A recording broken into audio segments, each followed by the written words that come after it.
explain a little bit more about the technology of Scalar and the Scalar energy system.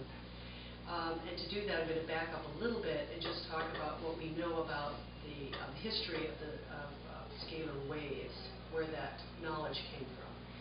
And in the West, scalar waves were really first identified by two people, and actually, it sounds like independently, and around the same time.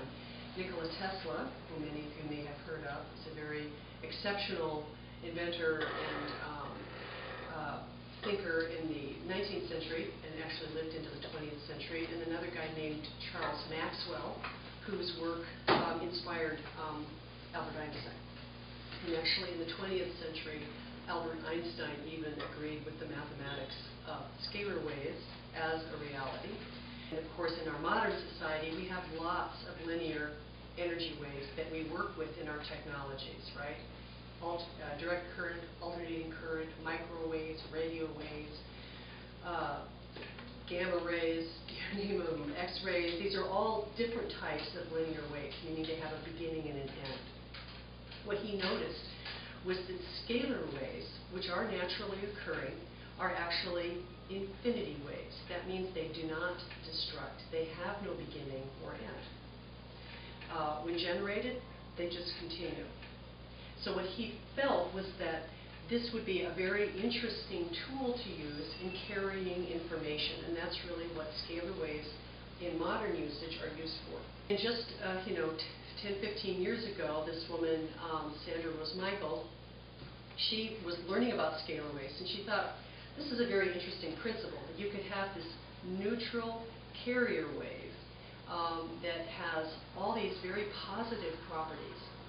And so she asked a friend of hers, what if you could actually generate scalar waves, and if you understood the mathematics, is that something you could do with a computer? And so she turned it over to her computer friends, and they did. So they figured out how with a computer you can generate these scalar waves. Then what they found is that if they put them in exact orientation to each other, like they are going to be set up when you go down the stairs, you'll see them down there, the computers are very precisely placed. They're equidistant from each other. They're on ordinal points in this particular setup, 2 and 2, 2 and 2. You'll see that when you're down there. But what that happens then is the computers generating the scalar then create a scalar field. One of the qualities of scalar is that it is has a different type of influence on the mind-body complex. In nature, scalar waves where we feel them most clearly are in pristine environments where there are very few electrical lines, where there's things that aren't going to disturb the natural energetic fields in nature.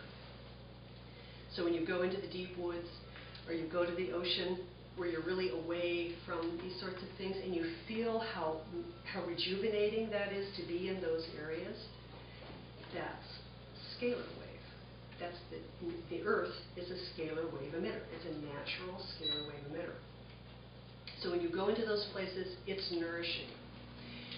And again, because of our culture and our technology, we've corrupted that quite a bit, the influence of that. And that's why we have really a host of physical, mental, and emotional problems, in part, as well as other environmental pollutants, are in relationship to the kind of things we're bombarded with all the time. When you have scalar wave, in this case, when we've intensified it quite a bit, so it's a very intense scalar field, those influences are canceled out. So when you go into the scalar chamber, it's a kind of haven where you're not being bombarded. It's a place where your physiology can actually just rest without it being bombarded.